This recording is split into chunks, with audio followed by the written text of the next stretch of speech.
Good Tuesday morning. How is everybody today? Oh, my hair done got floppy today. Got my coffee. Got my salty water. Got my notes. We're ready to talk fatigue this morning. How is everybody doing? Happy February, happy Heart Month. You can wear your red. Just know that fancy organization is pushing all the wrong things to fix your heart. So, good morning. I'm Jenny Gallagher with Joyful Heart Healthcare, and we are going to talk about fatigue today. Boatloads and boatloads of people battle fatigue and feeling tired and running out of energy and saying they just lost their spark. They can't get through the day. So we're going to talk about a bunch of stuff today. It's going to be a lot of information, so it might be helpful for you to go back and read stuff on my site, on my blog, joyfulhearthousecalls.com, or go through my Facebook page photos and just scroll through some of the pictures and the graphics to get more information. I am working on the inflammation article to be posted on the blog. That was from a couple weeks ago when we talked about inflammation. So that will be finished up here hopefully this week. We did not have a Facebook Live last week because I was out of town taking care of my grandbabies. So I just didn't have time or space to really come on and do that for y'all. So I missed y'all last week, and I'm literally just wasting time while I see people hop on.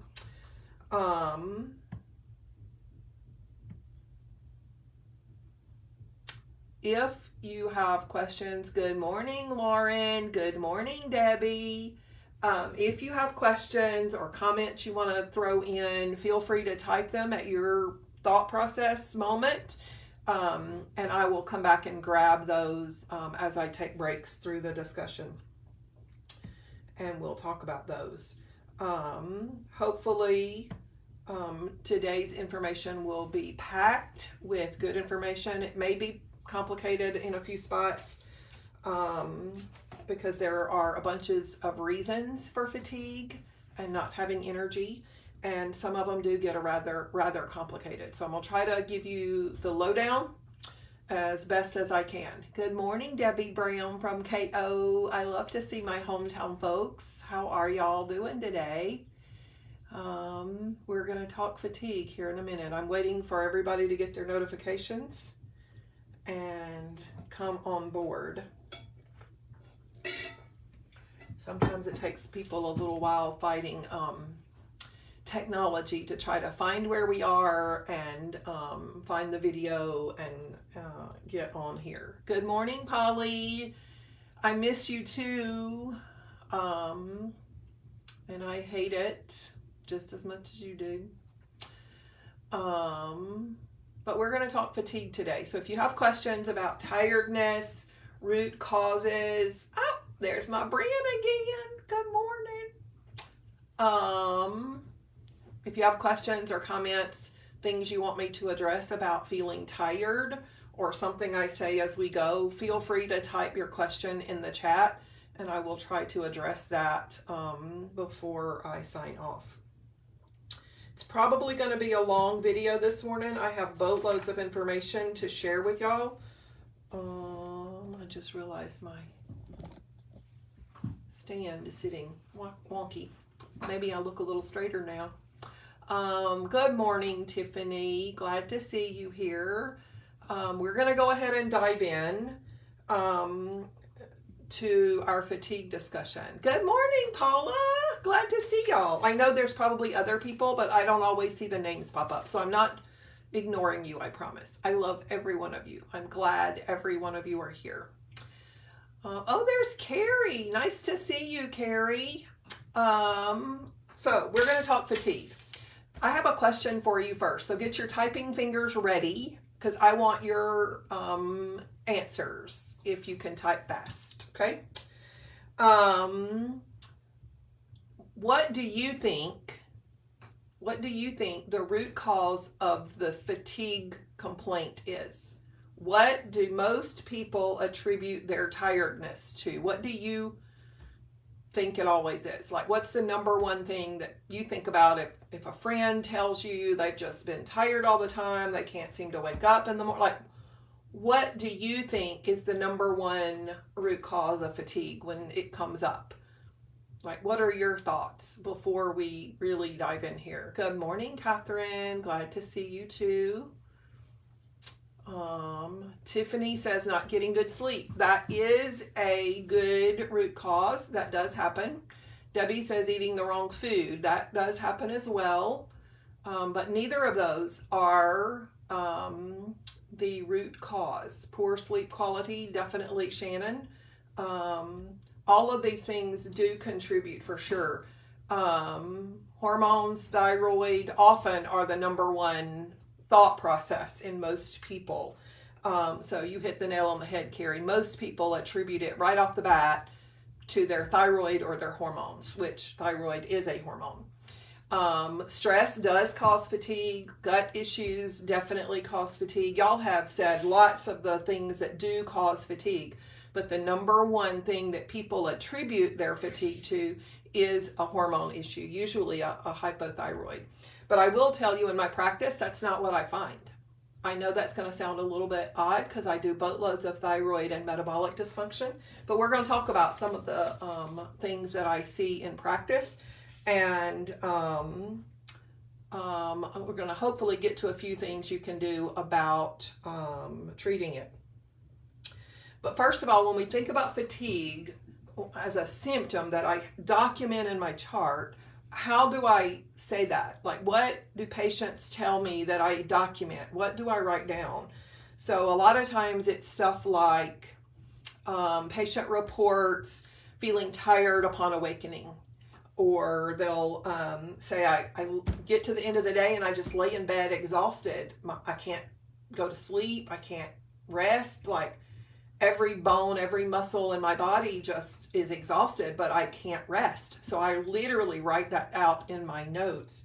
I don't just click a button that says, oh, they said they have fatigue. I try to document what the patient tells me, because that is the supporting evidence for the fatigue complaint.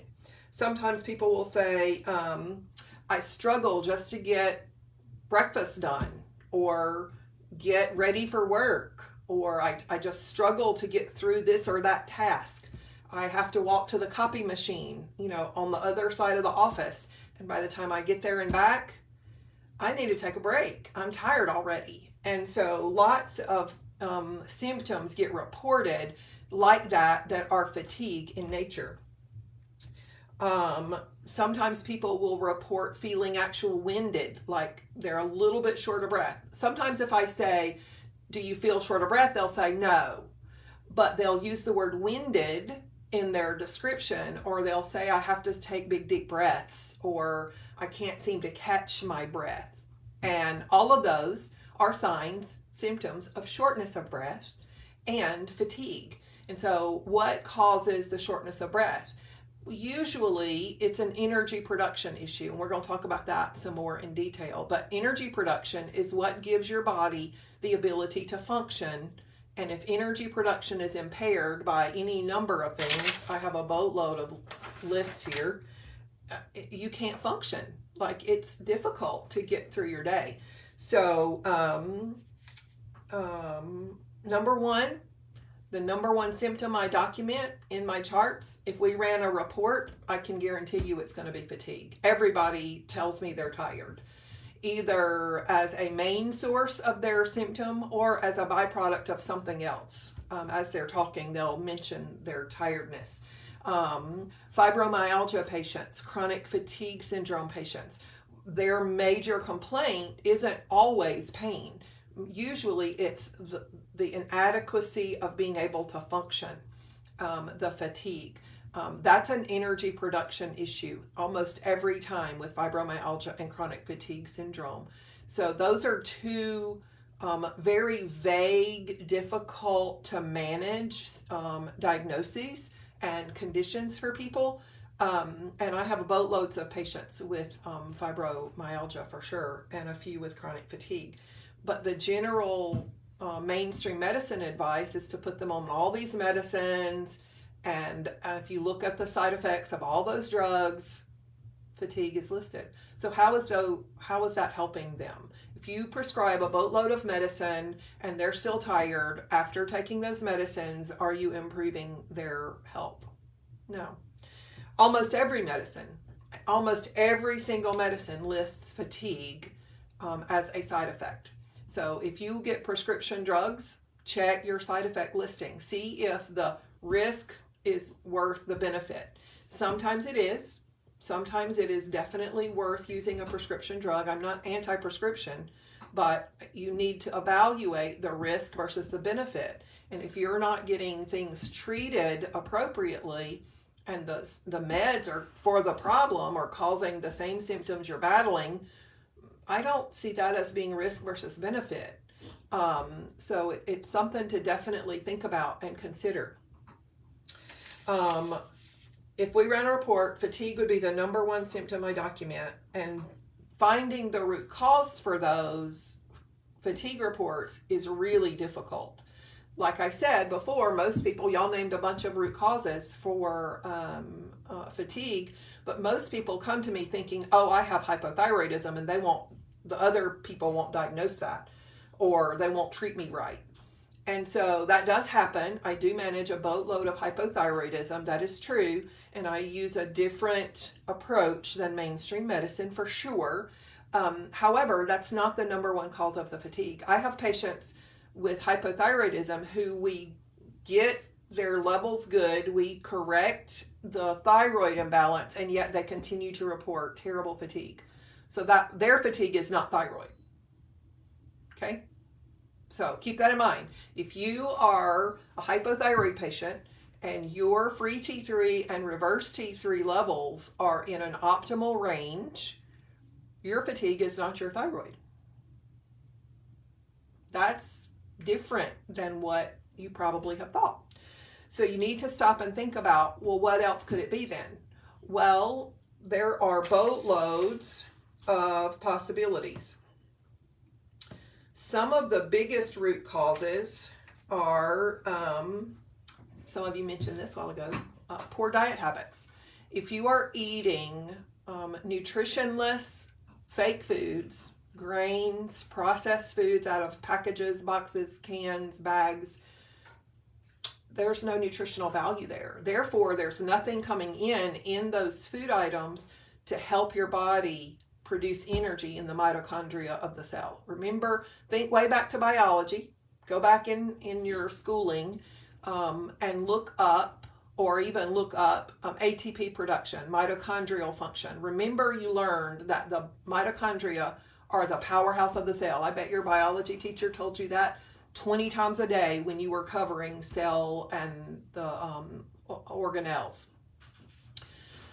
But mitochondria produce your energy. Yes, Holly, you're exactly right. They're the powerhouse. Why are they the powerhouse? Because the mitochondria are producing what you use as energy. It's called ATP, adenosine triphosphate. So ATP is the actual energy your body uses for all of your functions, for your heart to beat, for your eyes to open, for your brain to work, for your arms to wave. All of those functions, including functions you don't even have to think about, you don't see, that are going on internally, all of those functions depend on ATP. ATP is the actual molecule we call energy. If your mitochondria are damaged, they will not work right. Okay? What damages mitochondria? The most common cause of mitochondrial damage is medication. So medicines will impact mitochondria big time. This is one job of the liver that contributes to liver stress. If you're taking boatloads of medicine, or even one medicine like a statin, or some of the SSRIs, some of the mental health, depression, anxiety drugs, those are two classes of drugs. Statins, cholesterol medicine, and SSRI medicines for mental health. Those two medications deplete some of the ingredients that support mitochondrial function. If mitochondrial function is impaired, you can't produce energy, therefore you're tired. So if you're taking a statin, for instance, statins specifically deplete CoQ10. That's why a lot of cardiologists and even PCPs will recommend you need to take CoQ10 with your statin drug. Now, I know a lot of my followers don't take statins. They don't want to use a cholesterol medicine, and that's okay. But that's a really easy example for people to understand. So think about medicines you're taking and what they impact. Okay, their medicines don't just impact the organ for which you're taking them. A good example of that is the train's going by. Wave, everybody. Move this a little closer for the sound. So now I lost my train of thought. Thanks, train. So if you're taking the example, amoxicillin is a common antibiotic. It's a penicillin-based antibiotic that we give for, say, an ear infection. So when you take that amoxicillin, does the amoxicillin only impact your ear? Is that the only place the bloodstream is going to deliver that antibiotic to? Nope. It's going to be distributed completely all the way around your body, all the way. It's going to impact skin cells, liver cells, muscle cells. Every single part of the body will receive some of the amoxicillin medication or its metabolites, what it breaks down into. So why do you think people get yeast infections after they take antibiotics? Because the antibiotics did not only kill the ear germs, it killed the gut germs that create digestion for you. That will contribute to fatigue. It will contribute to yeast infections as well. But medicine does not ever only impact the purpose for which you're taking it. And if you look at the list of side effects, you'll see most medicines impact every single organ system in the body. Okay? If it says it causes drowsiness, that's impacting your brain. If it says it's causing joint pain, that's impacting every joint and every movement. Okay, how many joints and movements do you have, like, every day? That's a lot of stuff to impact. If it says it causes fatigue, it's going to keep you tired all the time.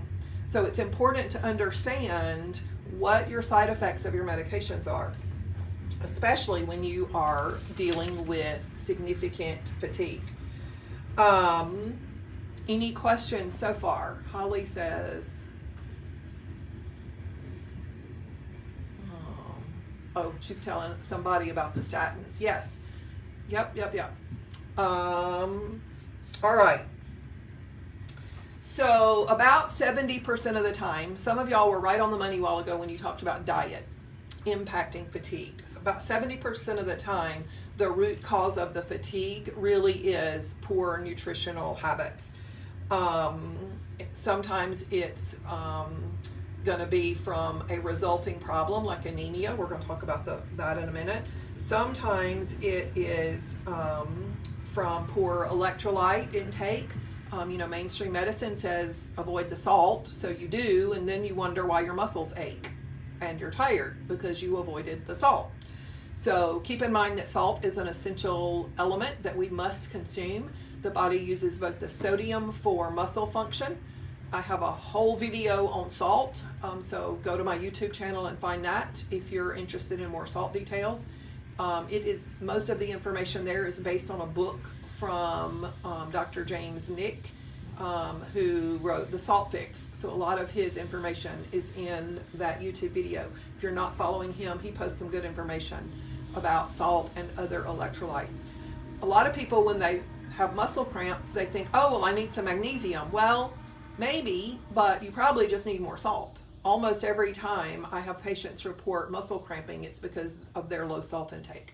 When we get lab tests, when you have a CMP done, a complete metabolic profile, that provides a sodium level, and normal is usually about 135 to 145, depending on the lab range your particular lab uses.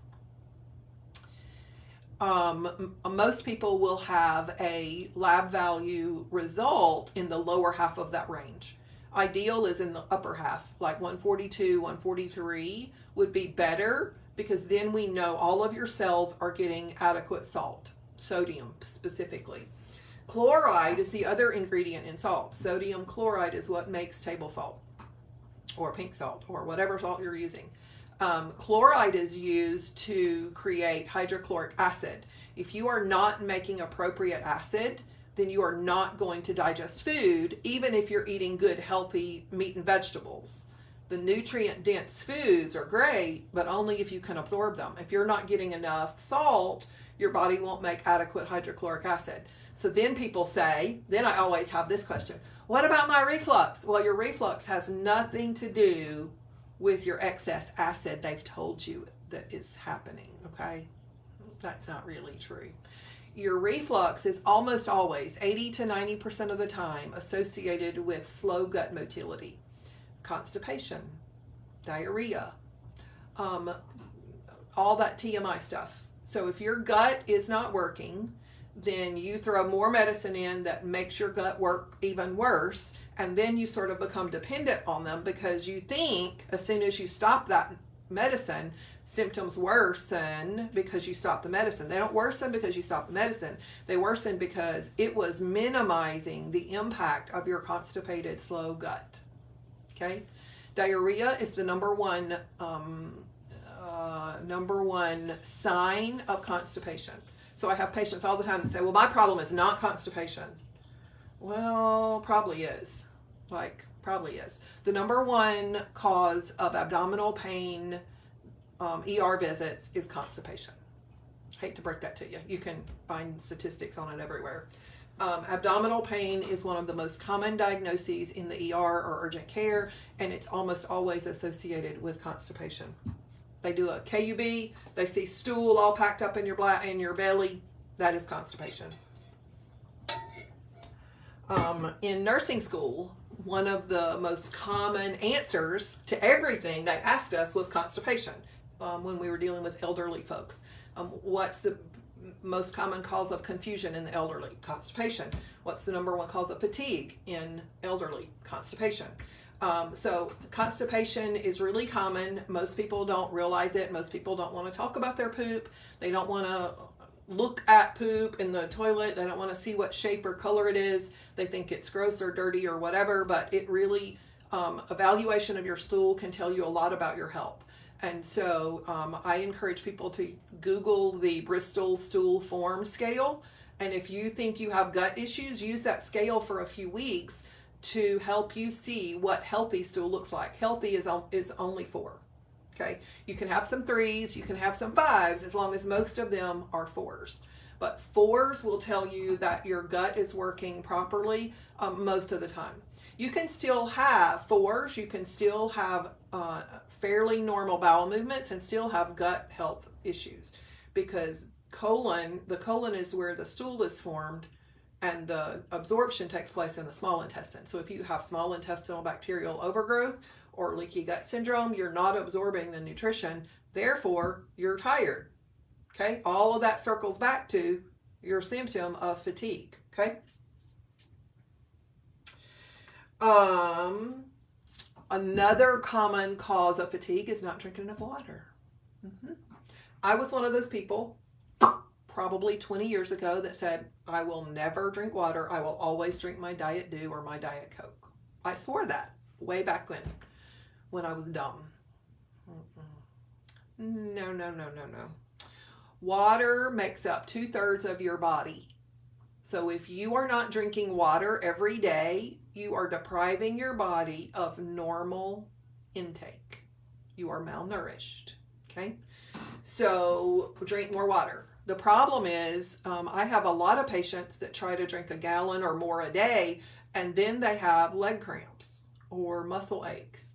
It's because they're literally flushing out the electrolytes, the salt, the potassium, the magnesium, chloride, calcium. All of those electrolytes go when you drink too much water. So normally I recommend somewhere between 2 and 3 quarts a day, not quite a gallon. The standard sort of rule is to drink half your body weight in ounces. But that's not really very helpful once you get over about 200 pounds. That's 100 ounces. That's almost a gallon. So more than that is not healthy. And so that's not a standard rule for somebody that's 320 pounds or 400 pounds. That's too much water. And so there is a limit to most rules that we go by. Okay. So in general, I tell people somewhere between 2 and 3 quarts a day is average. If you are in a very hot environment, then you might need, 3 to 4 quarts a day. That might be true of you. But keep in mind, the more water you drink, the more salt you need to put in your body. That is a balance.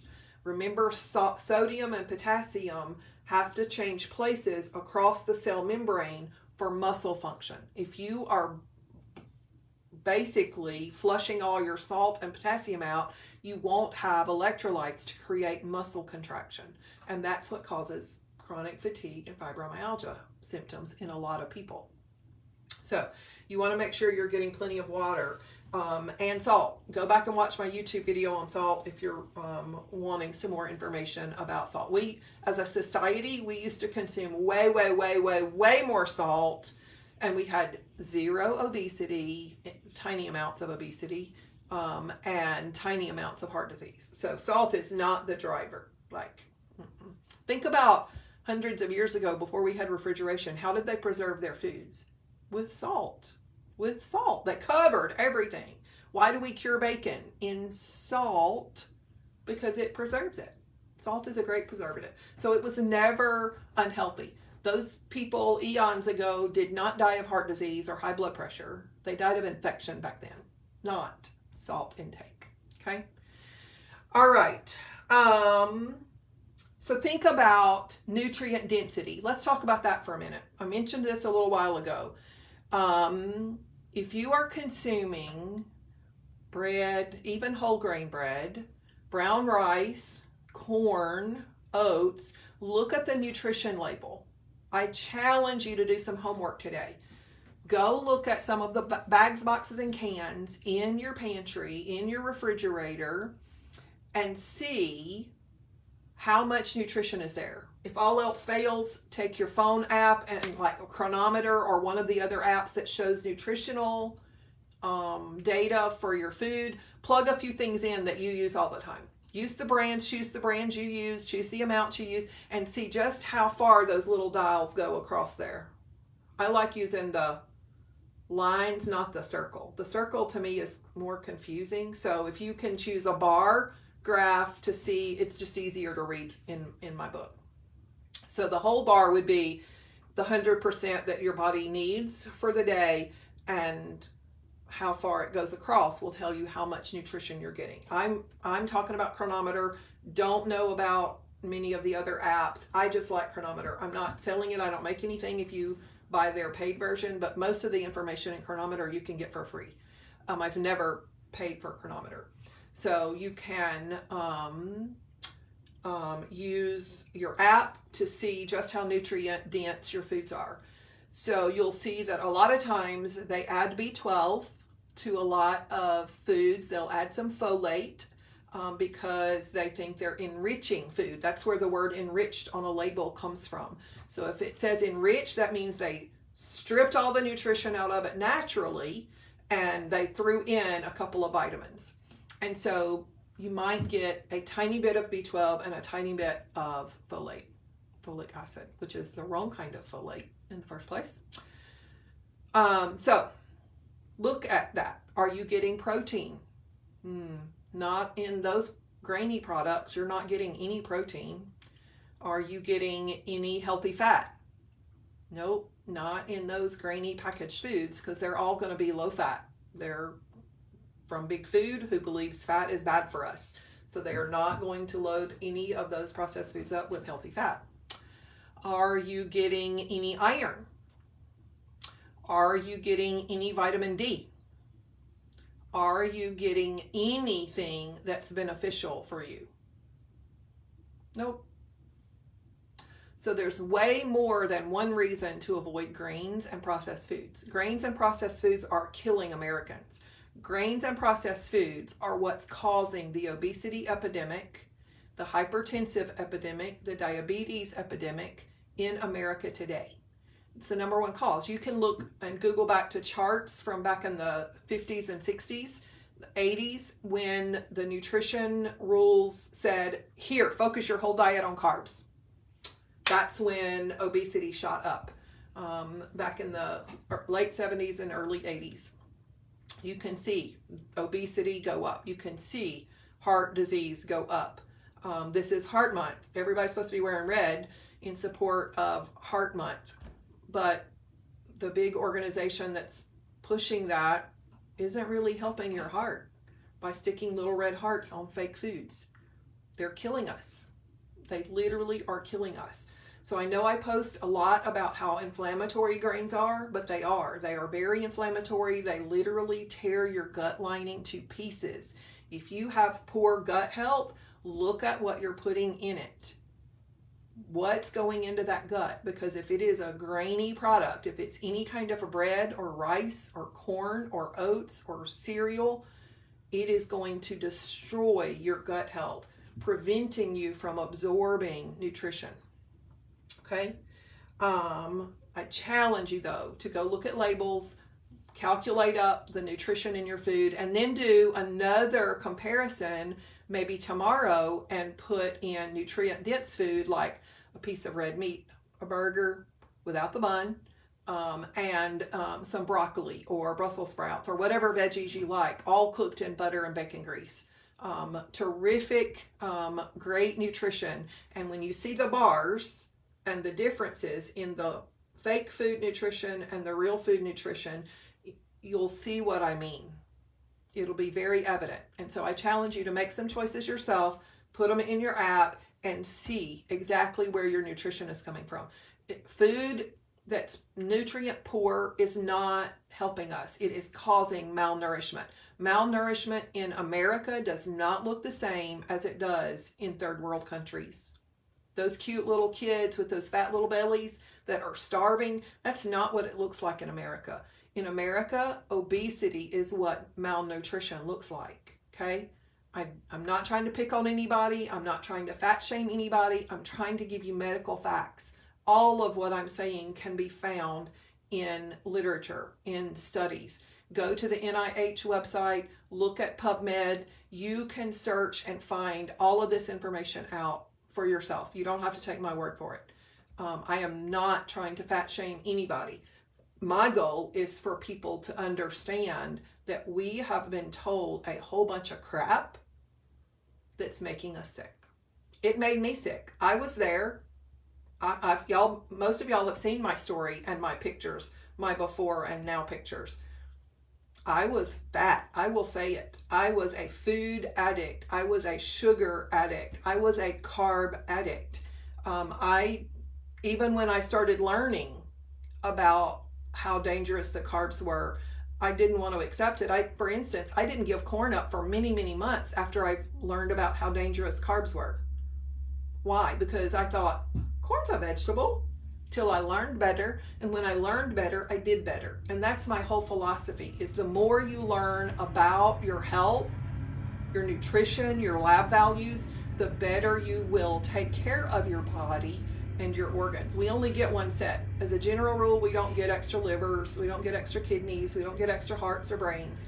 These are the organs we get. If we don't take care of the organs we get, we are going to make them sick.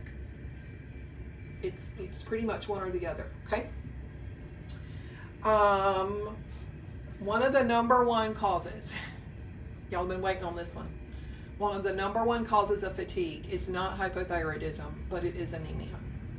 Because of what we just talked about with the gut, because of what we just talked about with fake food, anemia is running rampant in our children, in our adults, in all of the population.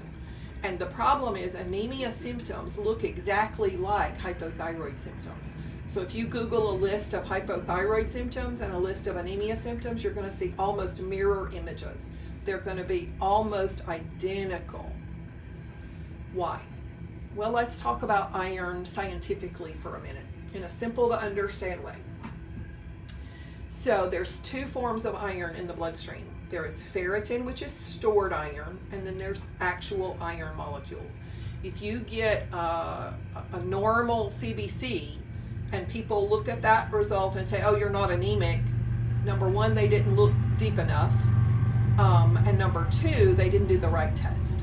So a CBC will not show anemia until your ferritin level gets extremely low and almost life-threateningly low. So if you are depending on a CBC to tell you if you're anemic or not, you're not getting enough information. You need to specifically ask for an iron and ferritin panel. You need to know your iron number and you need to know your ferritin number. They are two different measurements. If you look at the reference ranges, they're two different measurements, but the number ideally would be about the same. So if your iron level tests out at, let's say 94, we would hope and expect your ferritin level to also be in the 80 or 90 range. Not identical, but really close. If your iron level is 94 and your ferritin level is 250, that's a huge discrepancy. That means that the ferritin level is no longer an iron marker, but an inflammation marker. So then you have to question, where's the inflammation coming from? Okay, that's when you go back and look at last time's video where we talk about inflammation, talk about diet, talk about environment, all of the sources that are coming into the body that create inflammation will raise that ferritin level. So if your ferritin number, not the actual milligrams and nanograms per liter or deciliter, not those, we're not doubling those, it's just a simple number.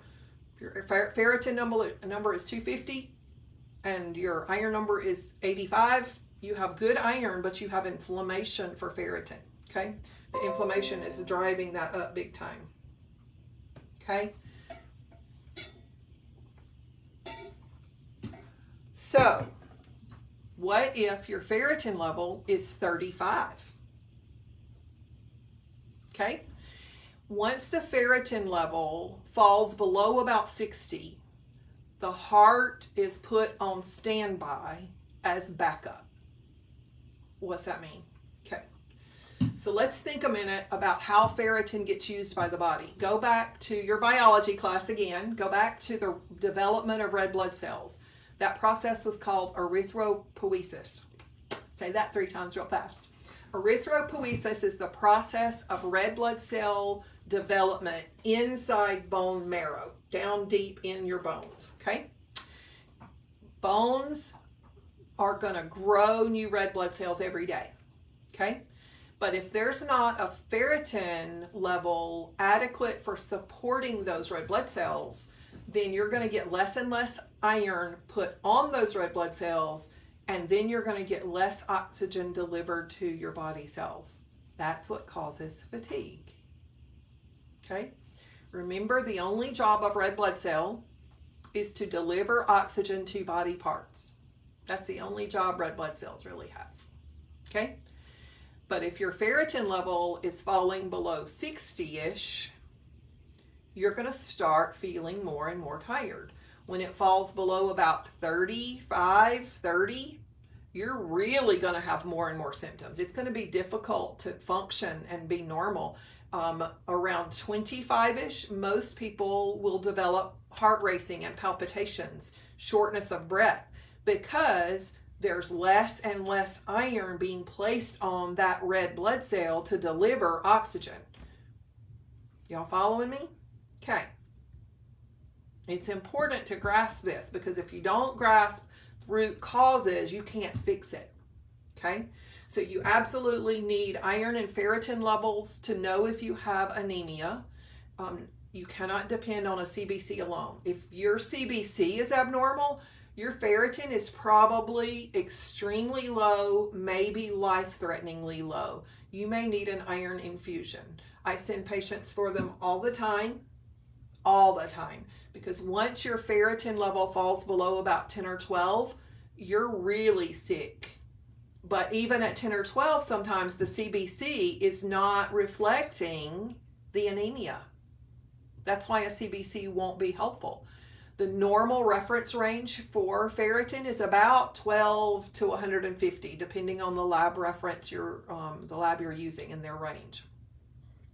But I find that people with ferritin levels lower than 35 have significant symptoms that impact life.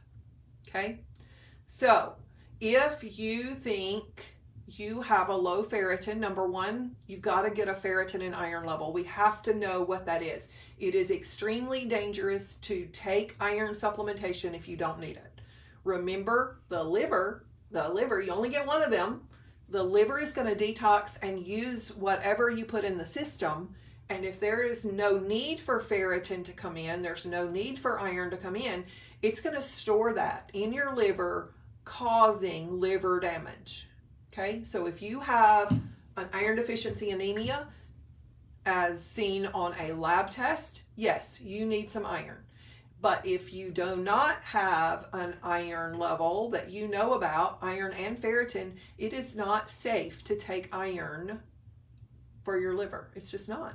Okay, so you can't just say, oh, well, that's the cause of my fatigue. That's why we're doing this video, is so I can show you there are a huge number of root causes for fatigue, and you can start investigating or make an appointment so we can get the right labs.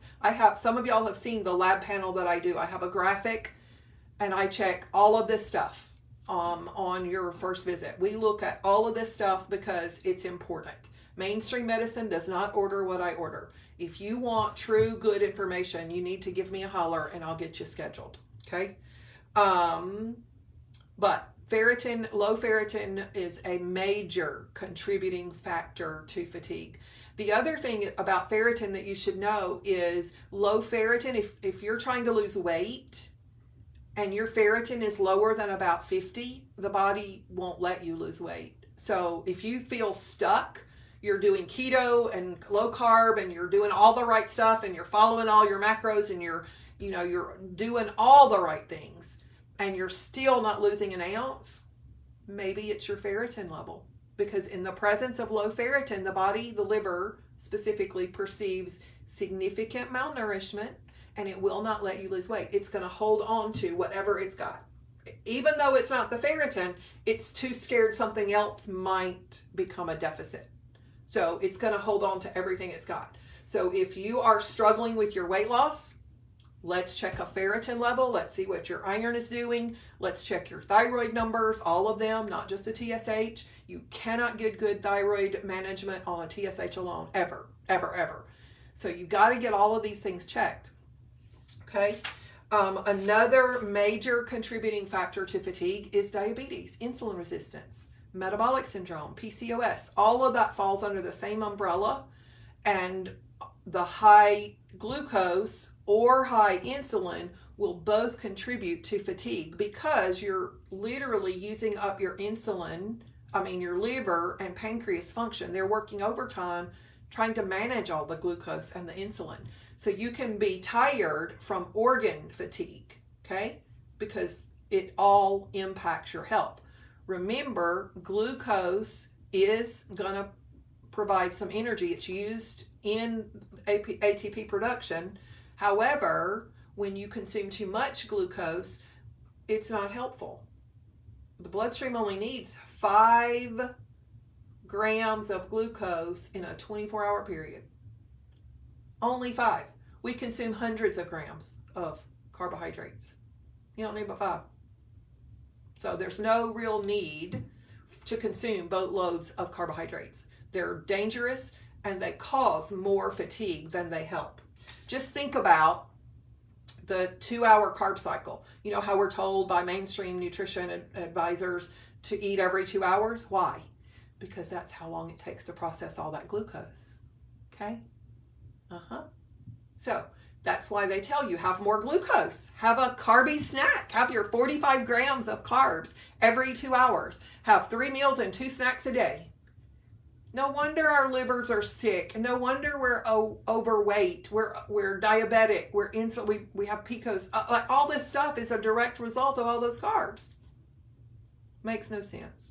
It's pretty logical and straightforward. Okay. So make sure you are cutting the carbs and using fat for energy. you get way more energy from a fat molecule than you do from your glucose molecule. And occasionally I post this graphic on my page. Sherry, one of my cool followers, sent this picture to me from her daughter who was in medical school, and this graphic was there on their display on their board or book for their reading today. It's titled "Energy Yield from Beta Oxidation of Palmitic Acid," and so it's just a fat. It's a ketone body. So complete beta oxidation of 16C palmitic acid results in the formation of a total of 131 molecules of ATP. What's that mean? All that science means one fatty acid molecule is able to create 131 molecules of ATP. Okay, so let's look at the oxidation of glucose, which is 38 ATP per mole of glucose. So you get almost 100 molecules more from fat than you do from glucose. Same quantities. So what does that tell you should be our source of energy? Not glucose. Get rid of those carbs. If you've been holding on to them and you thought they were healthy for you, they're not. You have multiple challenges today to do some homework to investigate yourself, okay? Let's stop and see. We've got a couple of comments. Shannon says, I'm ready for my iron infusion. Yeah, me too.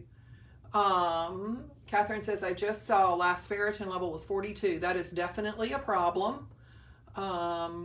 Keep in mind that iron, vitamin D, and protein are the basic foundation of all your hormones. All of them. Your insulin, your thyroid, your estrogen, testosterone, all of them. Every hormone in the body starts out with vitamin D, protein, and iron. If you are low in any of those, you are not going to be healthy. You can just be low in one. You can have a low vitamin D level. You're not going to be healthy. Okay? You can be low in ferritin or iron. You are not going to be healthy. Okay? Okay? So it's really important that you understand where your nutrition, where your carbs, where your energy is going to come from. Another comment. Anna says, in the past year, you've helped me solve issues that other doctors had no clue about. I've become healthier in the past year than I had in my previous 47 years. Preach, girl. I did it to myself 10 years ago, and this is why I practice what I do. I knew I was a prescriber of all the medicines that I saw were not working for my patients. I didn't want to take them. I was not going to go there. I had to find a different way. And I started working to figure out this journey. And so that's what led me to where I am, helping so many of y'all. So I appreciate those words, Anna. That makes me feel good. That's what I do. That's what I hope to do for people that I see. Another common cause of fatigue is stimulant overload. I have patients all the time on various stimulants. Some are prescription drugs like Adderall. Some are just energy drinks. They drink energy drinks like they're drinking water. But that creates a system where the stimulant raises your heart rate and blood pressure for a while, then it plummets, and then it raises it again, and then it plummets. Sort of like that roller coaster glucose ride. You eat glucose, you eat the carb, your glucose level goes up, and then you plummet. So that same kind of thing happens with stimulants, and it's not healthy. Your better source of fixing the fatigue is not a stimulant. It's finding what's causing the fatigue, what's causing the lack of focus. Almost always, ADD can be managed much more effectively by treating the underlying nutritional root causes. You may still need some ADD meds. I'm not going to say you don't ever need them, but as a general rule, you can use way less if you fix the underlying causes. And most always, it's thyroid and iron, vitamin D, those three. Estrogen levels and testosterone levels that get out of balance will also cause fatigue. So estrogen and testosterone are the energy drivers of reproduction. So if you watch the commercials with Frank describing his product and telling men to buy this, those same symptoms impact women when their testosterone is low. So that's fatigue, it's loss of stamina, it's lack of motivation, sometimes depression, just not being able to function. So all of that could just be a low testosterone, low estrogen level. So if your estrogen or testosterone are low, or even if they're high, they're out of balance, they can cause some fatigue. Mostly they're pushed by insulin. So if you've been told you have estrogen dominance or PCOS, that's not really the root cause, okay? So the root cause is more likely to be insulin pushing that estrogen and testosterone out of balance. So most of the time, fixing the insulin problem will eventually fix the hormone problem, but that does take a long time. Nutrition changes are a lifetime. You cannot diet for 30 days and fix yourself. There's just no way. You have to get rid of this inflammation-laden, crappy fake food forever. You have to get rid of it. It's not that you can never have it, but it's just not supposed to be the central part of your diet, okay? Think about tobacco use. Even if you're around a smoker, if you live with a smoker, your energy is being zapped because of the toxins you're breathing. If you're a smoker, another train. If you're a smoker or a former smoker, that is damaging your energy production. It can cause some mitochondrial damage. It causes lung tissue damage. You're not able to breathe in as much oxygen and give off as much CO2 waste products as you need to. So lots of possible causes. And then think about all the liver stress. Like I see patients all the time, when we look at liver enzymes, alkaline phosphatase and AST and ALT are the three liver enzymes that I look at on a CMP. Ideal alk phos is around 60. The range is somewhere like 40 or 45 to about 150, give or take. Depends on the lab. But what does that mean? That means that that's a huge range for a normal value. So I aim for a more optimal alk phos around 60. So if you're in the 50s or in the 70s, you're probably okay. But if you're below 50, typically that is malnutrition. If you're above 70, that's typically liver stress. It could be non-alcoholic fatty liver disease. It could be iron overload. It could be alcoholic liver disease. Whatever the liver stress is, needs to be addressed. And so the other two are AST and ALT. Both of those, I aim for those to be in the 20 range. So around 20, so like 15 to 25 would be ideal. Below 15 would again indicate some malnutrition. Over about 25 or so would indicate some liver stress. Even though the numbers are normal by mainstream medicine standards, the numbers tell you something, okay? They tell you a little bit about what's going on with your metabolism, and it's important that you understand what that is, okay? Somebody also mentioned earlier that poor sleep and stress and anxiety kind of go with that poor sleep thing. So you want to make sure that you are getting sleep. You never want to use sleep aids that are prescription. They're all addictive. If they're not addictive, they're tolerating. So what I mean is your body will become more and more tolerant. So if you're taking a 5 milligram dose, your body's going to eventually want 6, and then it's going to want 7, and then it's going to want 10. All of the drugs that we use for sleep aids are like that. The brain gets used to that amount and it wants more and more and more. Even like melatonin. If you start using melatonin at 5 milligrams, eventually you're going to want 10, and then 15, and then 20, and then 30. It's not helpful to continue increasing those doses. So if you need a sleep aid, one of the things I often tell my patients is use something 3 or 4 nights a week and use something different the other nights. Or use the melatonin 5 nights and skip 1 night or 2 nights. Like do something to change what your body is metabolizing so that you don't become tolerant to that medication or that supplement. There are a wide variety of sleep aids out and available, but I discourage the use of any of them that have the PM on them. The PM, like whatever the product is, and then PM, those are all Benadryl-based diphenhydramine products. Those are really not helpful. If you are struggling with fatigue from other issues, it's just going to make the fatigue worse, because Benadryl type products raise heart rate, raise blood pressure, and that's going to contribute to your fatigue and issues. So there are boatloads of good, healthy supplements out there. You can try some of them. Read labels carefully. If you ever wonder about what you can or should not use, you're welcome to send me a message and I'll try to help. If your sleep issues are pretty severe, schedule an appointment. Let's figure out what's really causing the problem. A lot of times there's adrenal dysfunction that's caused from all this other stuff. People want to blame adrenals for lots of stuff. The problem is the adrenals are just responding. They can't help it. They're not the root cause. There's no point in doing bunches of cortisol testing until you get everything else fixed. Your iron is optimal, your D is optimal, your thyroid, your hormones. When all of the others are optimal, then we can look into cortisol function, because that is a big problem if your adrenal glands really are failing.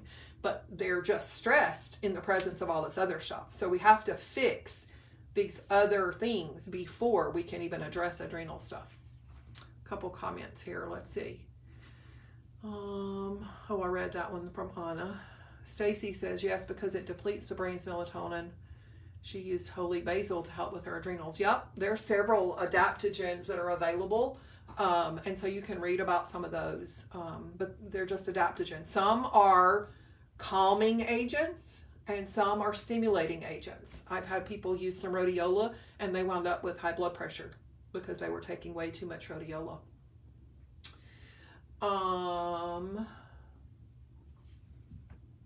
So Mel Taylor says, yep, all you got to do is shoot us a message, connect with Nurse Debbie, or email us at joyfulheart4722@gmail.com and we will connect with you and get you scheduled. Yep. Yep. Definitely. That's why I do these videos, to share with y'all information and to put out there that if you can't figure this out yourself, that's what I'm here for. So let me know how I can help. That's pretty much my fatigue discussion today. I told y'all it was going to be heavy duty. Okay.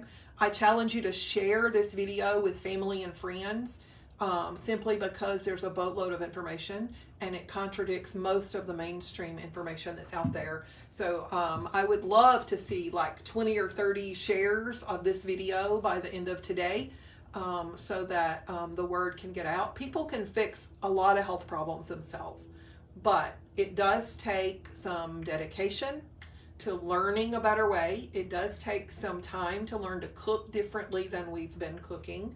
And it does take a little persistence. It takes many months to correct insulin resistance, PCOS, estrogen dominance. All of those are a result of insulin resistance. They're not diseases by themselves. They didn't do it. Your body did not do that by itself. The insulin is the driver, and that's causing a lot of fatigue. So lots of fatigue stuff today. Y'all go enjoy your day. I hope y'all's day is as pretty as ours. I think it's supposed to be like 60 and sunny today. I'm loving the sun. So y'all get some sunshine on your bare skin when you can. Take care of yourselves and give me a call if you need an appointment. 402-804-4722 or email us at joyfulheart, one heart, not two. People try to make it joyful hearts, but I only have one heart. So it's joyfulheart4722@gmail.com. Y'all have a great day.